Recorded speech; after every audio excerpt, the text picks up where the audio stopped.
15 വയസ്സുകാരനെ Islamic സ്റ്റേറ്റിൽ ചേരാൻ സ്വന്തം അമ്മയും രണ്ടാനച്ഛനും ചേർന്ന് നിർബന്ധിച്ചു എന്ന സംഭവം അടക്കം കേരളത്തിൽ ഇപ്പോൾ സംഭവിക്കുന്ന കാര്യങ്ങൾ അങ്ങേയറ്റം ഞെട്ടിക്കുന്നതും ഭയമുളവാക്കുന്നതുമാണ്. ഈ സംഭവത്തെക്കുറിച്ചുള്ള അന്വേഷണ റിപ്പോർട്ടുകൾ പുറത്തു വന്നതോടെ അതിതീവ്ര സ്വഭാവമുള്ള ഇസ്ലാമിക് ഭീകരന്മാരും അവരുടെ കടുത്ത അനുയായികളും പല വേഷത്തിലും ഭാവത്തിലും കേരളത്തിലുണ്ടെന്ന ഭീകര സത്യം ഒരിക്കൽ കൂടി തെളിയിക്കപ്പെട്ടിരിക്കുകയാണ്. 2021 നവംബറിനും 2025 ഒക്ടോബറിനും ഇടയ്ക്ക് ഇംഗ്ലണ്ടിലും കേരളത്തിൽ വെഞ്ഞാറമൂടിലും വെച്ച് നടന്ന ഭീകരമായ റാഡിക്കലൈസേഷന്റെ വിവരങ്ങളാണ് ഇപ്പോൾ പുറത്തു വന്നിരിക്കുന്നത്. നെടുമങ്ങാട് സ്വദേശിനിയും ക്രിസ്ത്യാനിയുമായ കുട്ടിയുടെ അമ്മ പന്തളംകാരനായ മുസ്ലിമിനെ കല്യാണം കഴിച്ചതോടെയാണ് മതം മാറിയത്.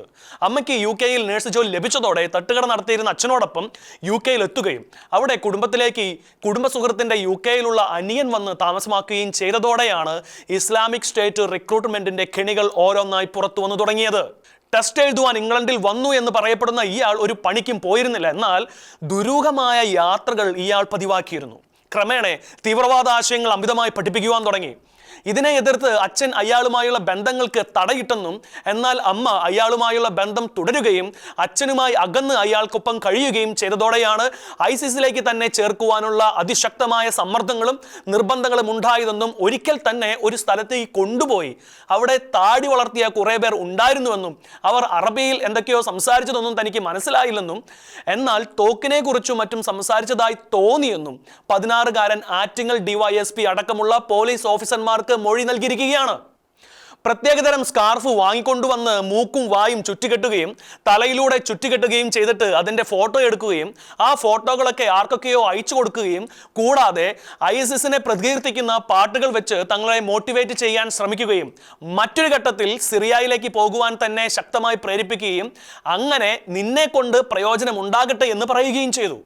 രണ്ടാനച്ഛനുമൊത്ത് അമ്മ താമസിച്ച പുതിയ സ്ഥലത്ത് വെച്ച് അയാൾ തങ്ങൾക്ക് ഖുർആൻ ക്ലാസ് എടുക്കുകയും ഹിന്ദുക്കളും ക്രിസ്ത്യാനികളും മറ്റ് മതക്കാരും മതമില്ലാത്തവരുമായ ആളുകളെല്ലാം ഭീകരവാദികളാണെന്നും ഇസ്ലാമിക് സ്റ്റേറ്റ് ആണ് യഥാർത്ഥ മുസ്ലിമുകളെന്നും അവരെയാണ് അനുസരിക്കേണ്ടതെന്നും ഇന്ത്യയിലെ മുസ്ലിമുകൾ യഥാർത്ഥ മുസ്ലിമുകൾ അല്ലെന്നും അതുകൊണ്ട് അവരെയും ആക്രമിക്കണമെന്നും ഇന്ത്യയുടെ പ്രധാനമന്ത്രിയായ നരേന്ദ്രമോദിയെ കൊന്നാൽ മാത്രമേ ഇന്ത്യ രക്ഷപ്പെടുകയുള്ളൂ എന്നും ഞങ്ങൾക്ക് സംഘടനയുണ്ട്, അതിൻ്റെ പേര് IS എന്നാണെന്നും അതിലേക്ക് താൻ പലരെയും ചേർത്തിട്ടുണ്ടെന്നും പറഞ്ഞുകൊണ്ട് മനുഷ്യരെ പച്ചയ്ക്ക് കഴുത്തറുത്ത് കൊല്ലുന്നതിൻ്റെയും തലയിലേക്ക് വലിയ പാറക്കിലിട്ട് കൊല്ലുന്നതിൻ്റെയും വലിയ ബിൽഡിങ്ങിൽ നിന്ന് താഴേക്ക് എറിഞ്ഞും തീ കത്തിച്ചും ജീവനോടെ കുഴിച്ച് മൂടുന്നതിൻ്റെയും ഒക്കെ വീഡിയോകൾ കാണിച്ചു തന്നിട്ട് ഇതാണ് റിയൽ ഇസ്ലാം എന്ന് പറഞ്ഞ് പഠിപ്പിക്കുകയും കൂടാതെ പ്രഷർ കുക്കറിൽ ബോംബ് ഉണ്ടാക്കുന്നതിനെ കുറിച്ചും ഞങ്ങളെ കാണിച്ച് പഠിപ്പിച്ചിരുന്നു എന്നുള്ള ഞെട്ടിക്കുന്ന വിവരങ്ങളാണ് ഇപ്പോൾ പുറത്തു വന്നിരിക്കുന്നത്. ക്രിസ്ത്യാനിയായ ഒരു പെൺകുട്ടി ഇസ്ലാമിലേക്ക് മതം മാറി ശേഷം ഒരു മാതാവ് എന്താകരുതോ അതിൻ്റെ അങ്ങേയറ്റത്തിനും അപ്പുറം അവസ്ഥയിലേക്ക് അധപതിപ്പിച്ച് എവിടെ നിന്നോ വലിഞ്ഞു കയറി വന്ന് ഒരു കുടുംബം തകർത്ത ഒരു അസൽ തീവ്രവാദിയുടെ വാക്ക് കേട്ട് നൊന്തുപെറ്റ മകനെ തീവ്രവാദിയാക്കുവാനും മകളെയും ഭർത്താവിനെയും നികൃഷ്ടമായി തള്ളിക്കളയുവാനും മടിക്കാത്ത തരത്തിലേക്ക് തരം താണ് പോവുകയും ചെയ്തു. ഇതിനെ നിഷേധിക്കുവാനോ അതിനെ ന്യായീകരിക്കുവാനോ തീവ്രവാദികൾക്കല്ലാതെ ആർക്കും കഴിയില്ല. നരകത്തിന്റെ പ്രതീകമായ ആ സ്ത്രീക്കും അവളെ തീവ്രവാദിനിയാക്കി അവളുടെ മക്കളുടെ ഭാവിയെ തുലാസിലാക്കുകയും ചെയ്ത മലയാളി തീവ്രവാദിയും മാത്രമല്ല അവനെ ഇവരുടെ വീട്ടിലേക്ക് വിട്ട അവന്റെ ബന്ധുവുമെല്ലാം സംശയത്തിന് നിഴലിൽ തന്നെയാണ്.